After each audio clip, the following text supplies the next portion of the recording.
Hello students, my self खुशबू खान। देखिए, मैं जो आपको एनर्जी सोर्सेज का चैप्टर पढ़ा रही थी उसमें आज मैं आपको आगे से स्टार्ट करूँगी।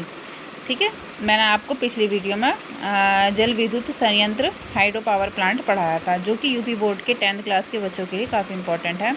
आज मैं आपको पढ़ाऊँगी ऊर्जा के पारंपरिक स्रोतों के उपयोग के लिए प्रौद्योगिकी में सुधार।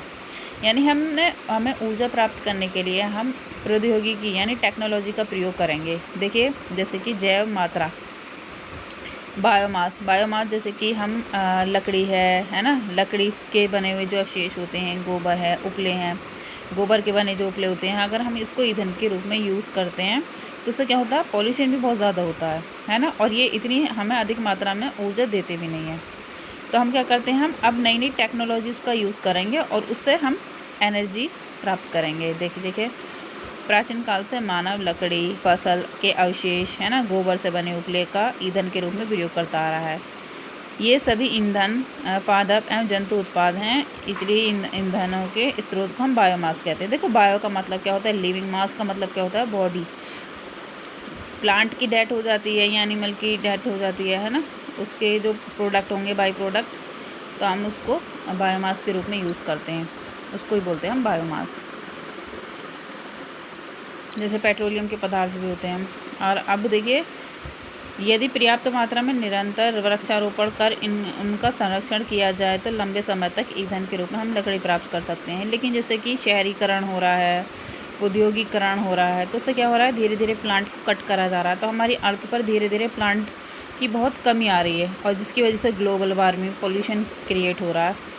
भारत में पशुधन की अधिकता के कारण उपलों का दहन कर भी ईंधन के रूप में हम लंबे समय तक उपयोग कर सकते हैं, परंतु लकड़ी व उपले के दहन से बहुत अधिक हमें ऊर्जा नहीं मिलती। दूसरा, हमें इससे क्या होता है, पर्यावरण को हानि होती है। आवश्यक है कि इन ईंधनों को प्रौद्योगिकी प्रयुक्त कर उच्चीकृत ईंधनों में परिवर्तित किया जाए। यानी हम ऐसी टेक्नोलॉजी लाएं जिससे हम अच्छे से एनर्जी ऐसी प्राप्त करें जिससे पॉल्यूशन भी ना हो, प्लांट भी कट ना हो, और हमारे एनवायरनमेंट को किसी तरह का कोई नुकसान ना हो। ठीक है, तो आवश्यकता है कि इन ईंधनों को प्रौद्योगिकी प्रयुक्त कर उच्चीकृत ईंधनों में परिवर्तन किया जाए। लकड़ी को चारकोल में तथा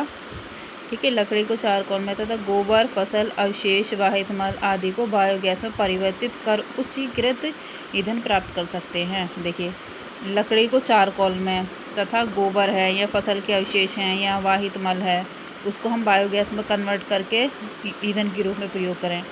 इसके लिए लकड़ी को वायु की सीमित मात्रा में जलाते हैं। इससे लकड़ी में उपस्थित जल तथा अन्य वाष्पशील पदार्थ बाहर निकल जाते हैं। अवशेष के रूप में हमें चारकोल प्राप्त होता है।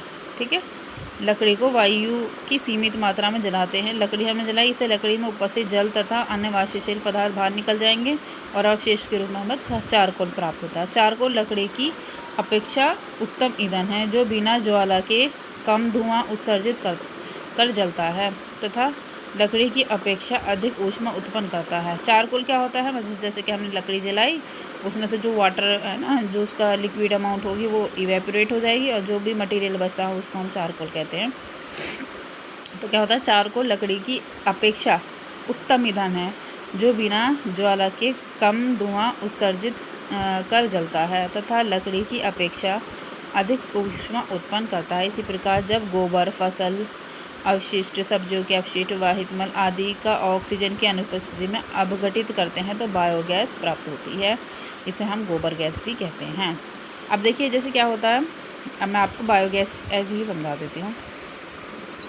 देखिए, ये एक बहुत बड़ा कंटेनर है, जैव संयंत्र है। इसमें क्या करते हैं, बायोगैस का प्रोडक्शन किया जाता है। इसको हम बायो प्लांट कहते हैं। बायो का मतलब लिविंग है ना।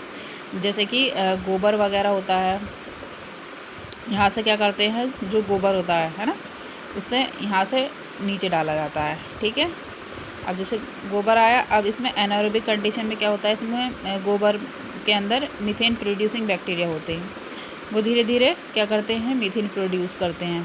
फिर गैस को पाइप के ज़रिए निकाला जाता है और इसको हम ईंधन के रूप में प्रयोग कर सकते हैं। उसके बाद में जो नीचे की स्लरी बचती है, उसको हम खाद के रूप में, फर्टिलाइज़र के रूप में खेतों में यूज़ कर सकते हैं। और जब हम इस गैस का यूज़ करते हैं जलाते हैं ईंधन के रूप में, तो पॉल्यूशन ना बराबर होता है, पॉल्यूशन नहीं होता उससे। तो और जो फिर भी थोड़ा बच जाता है स्लरी वगैरह, उसको हम फर्टिलाइज़र में के लिए यूज़ कर सकते हैं, तो उससे बहुत अच्छा कल्टीवेशन भी होता है। तो एक तरह से क्या होता है, तो ये एक टेक्नोलॉजी है जो है ना। तो हमने एक क्या करा, ईंधन प्राप्त करने के लिए एक टेक्नोलॉजी अप्लाई करी। टेक्नोलॉजी अप्लाई करने से क्या होगा कि हमें ऐसी चीज़ मिलेगी जिससे हमें ना तो प्लांट कट करने पड़ेंगे, ना ही उससे हमारा इन्वायरमेंट गंदा होगा, ना ही हमारा पोल्यूशन होगा। तो हम इस तरह का बायो प्लांट के रूप में ईंधन बना सकते हैं। चित्रानुसार ईंटों की सहायता से बनी एक संरचना होती है। देखिए, ईंटों की बनी एक संरचना है जिसमें एक और कुछ ऊंचाई पर मिश्र टंकी होती है। इस टंकी में गोबर तथा जल एक गाढ़ा घोल डाला जाता है। गोबर के साथ पानी मिक्स करके गाढ़ा घोल डाल दिया जाता है, जिसे हम स्लरी कहते हैं।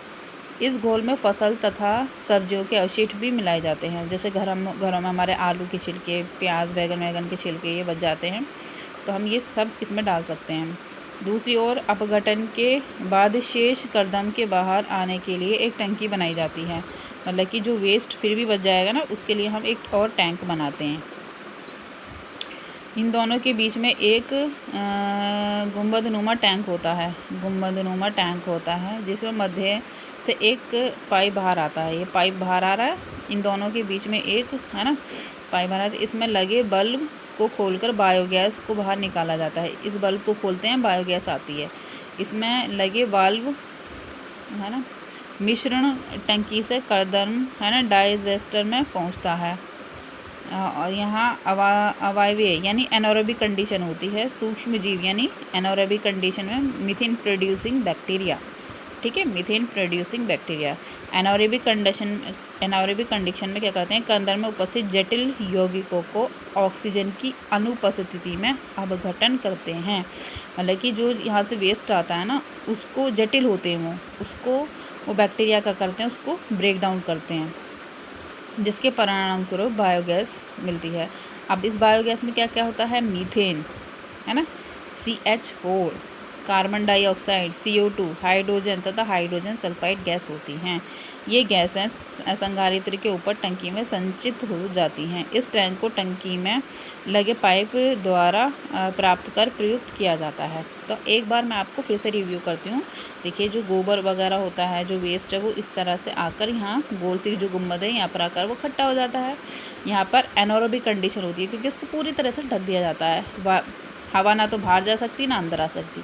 अब इस गोबर में क्या होता है, मीथेन प्रोड्यूसिंग बैक्टीरिया होते हैं। वो क्या करते हैं, धीरे धीरे इन जटिल पदार्थों को तोड़ते हैं। तोड़ने से फिर क्या होगा, जो गैस निकलती है उसको पाइप के ज़रिए निकाल लिया जाता है, और जो फिर भी लास्ट में स्लरी बच जाती है उसको हम फर्टिलाइज़र के रूप में यूज़ कर सकते हैं। तो इससे क्या होता है, पॉल्यूशन बिल्कुल नहीं होता और हमें एक इम्पॉर्टेंट जैसे गैस के रूप में हमें ईंधन प्राप्त हो जाता है। अब बायोगैस के लाभ क्या हैं, इसकी तापन क्षमता उच्च होती है ना, तापन क्षमता उच्च होती है। जैव गैस का दहन धुआं रहित होता है, इसमें किसी तरह का कोई धुआं नहीं होता। इसका उपयोग पर्यावरण के लिए हितकारी है। जैव गैस के जलने पर राख जैसा कोई अपशिष्ट नहीं मिलता, राख नहीं बनती, ठीक है। जैव गैस का प्रयोग प्रकाश स्रोत के रूप में भी किया जा सकता है ना, लाइट के सोर्स के रूप में भी कर सकते हैं हम, हीट के रूप में भी यूज़ कर सकते हैं।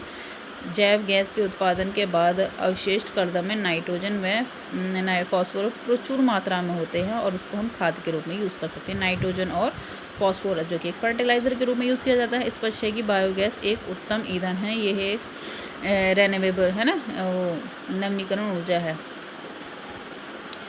तो ये है बायोगैस के बारे में। देखिए, मोस्ट इम्पॉर्टेंट टॉपिक है। अगर आप क्लास 10th के हिसाब से अभी समझेंगे, अगर आपको बेसिक पॉइंट इसके समझ में आ गए होंगे, डायग्राम से समझ में आ गया होगा, तो ये क्या है, एक तरह की टेक्नोलॉजी है। टेक्नोलॉजी के माध्यम से क्या करते हैं, हम ऐसा ईंधन बनाते हैं जिससे इन्वायरमेंट को कोई हानि ना हो। तो आई होप आपको मेरी वीडियो अच्छी लगी होगी। वीडियो अच्छी लगी है तो लाइक करें, शेयर करें और सब्सक्राइब करें और अच्छे से पढ़ाई करें।